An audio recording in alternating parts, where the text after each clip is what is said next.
Civic ভলেন্টিয়ারকে লাঠি দিয়ে মারধরের অভিযোগ উঠল পুন্ডিবাড়ি থানার কর্তব্যরত মেজবাবু চন্দ্রনাথের বিরুদ্ধে। কাল রাতে কর্মরত অবস্থায় সিভিক ভলেন্টিয়ারকে মারধর করার অভিযোগ সামনে এনেছেন সন্তোষ দাস নামে একজন সিভিক ভলেন্টিয়ার। তাকে মিথ্যা অভিযোগ দিয়ে মারধর করা হয়ে থাকে।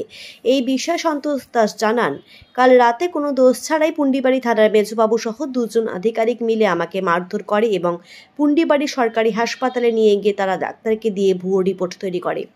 আমি নাকি নেশাগ্রস্ত অবস্থায় ছিলাম। আমার ওপর হওয়া অত্যাচারের প্রতিবাদ জানাতে আজ আমার পুন্ডিবাড়ি থানার সামনে সঠিক বিচারের জন্য বসেছি। সমস্ত আধিকারিকের কাছে লিখিত অভিযোগও করবেন বলে এদিন জানান অভিযোগকারী। এদিন তারা আরও কি জানিয়েছেন, সিভিক ভলেন্টিয়ারকে লাঠি দিয়ে মারধরের অভিযোগ উঠল পুন্ডিবাড়ি থানার কর্তব্যরত মেজবাবু চন্দ্রবাবুনাথের বিরুদ্ধে। কালকে রাত আনুমানিক 1টা থেকে 1টা 30, আমি অতটা ঘুরি দেখিনি, আনুমানিকভাবে বলছি 1টা থেকে 1টা 30 আমাদের আমি নাইট ডিউটি অবস্থা কর্মরত ছিলাম এসআই কৃষ্ণ বর্মনের সঙ্গে। তখন এসআই কৃষ্ণ বর্মনের কাছে ফোন আসে যে পুন্ডিবাড়ি থানার আন্ডারে খাগড়াবাড়ি এরিয়ায় একটা রেড হবে, সেখানে আমাদেরকে থাকতে হবে।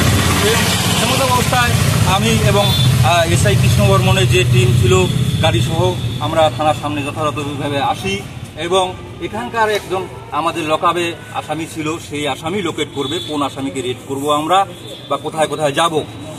সেমত অবস্থায় সেই আসামিকে মেজবাবু নির্দেশ দেয় যে তোমাদের গাড়িতে উঠানো হোক এই আসামিকে। সেমত অবস্থায় আমি এবং আমার সহকর্মী একজন সিভিক ভাই নিরুপম দাস দুজন মিলে আমরা সেই আসামিকে আমাদের গাড়িতে উঠাই এবং সেখানে তখন কথা হয় যে এরকম ব্যাপার, এটা তো রেডটা হবে মেজবাবুর নির্দেশে, সুতরাং মেজবাবু পরিচালনা করবে যেহেতু, তাহলে আসামিটাকে মেজবাবুর গাড়িতে নেওয়া হোক।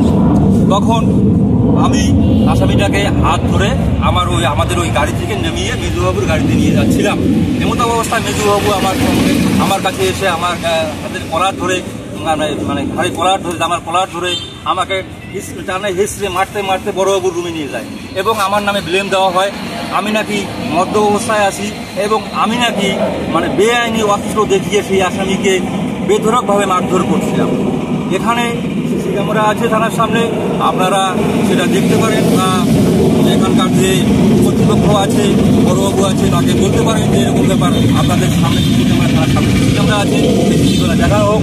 যদি এই সিভিক ভাই যদি সেই আসামিকে মারধর করে বা বেআইনি অস্ত্র দেখিয়ে ভয়ভীতি দেখায়, তাহলে আমার যথেষ্ট শাস্তি আমি নিজে গ্রহণ করব। আমি নিজে আমি স্বীকার করছি, যদি আমি কোনো রকম অন্যায় করে থাকি বা বেআইনি কোনো অস্ত্র দেখিয়ে থাকি বা মারধর করে থাকি, তাহলে আমি আমার অন্যায় মাথা পেতে নিব এবং যথাযথ আমার যা শাস্তি হয় আমি সেটা মাথা পেতে নিব। অবশ্যই করব, বড় সাহেবের কাছে করব। একটা আমাদের আরও ওয়েলফেয়ার আছে, যেটা আমাদের বোর্ড আছে অল স্টেট বেসিস, সেখানেও একটা লিখিত অভিযোগ করব এবং আমাদের পুন্ডিবাড়ি থানার যে ভারপ্রাপ্ত আধিকারিক আছে মাননীয় হিমাদ্রি ঘোষ মহাশয়, তার কাছেও একটা লিখিত অভিযোগ করব। তিনি কি তখন উপস্থিত ছিলেন থানায়? হ্যাঁ, রাত্রে উনি উপস্থিত ছিল, কিন্তু উনি বিষয়টিকে সঠিকভাবে দেখেনি, উনি কোনো রকম কোনো মন্তব্য করেনি এই বিষয়ে। ওনার সামনেই মারধর করা হয়েছে, ওনার সামনে ওয়ান সিসি ক্যামেরার সামনে, পুন্ডিবাড়ি থানার সামনে ওয়ান সিসি ক্যামেরা আছে। এখানে যেখানে আমি বিক্ষোভ অবস্থান করছি ঠিক এই জায়গাটাই কালকে আমাকে রাত্রি 1টা থেকে আনুমানিক 1টার সময় নির্মমভাবে মারধর করা হয়েছে। মারধর করতে করতে পুন্ডিবাড়ি প্রাথমিক হসপিটালে নিয়ে যাওয়া হয়েছে, সেখানেও মারধর করতে করতে এখানে নিয়ে আসা হয়েছে। আপনার নাম?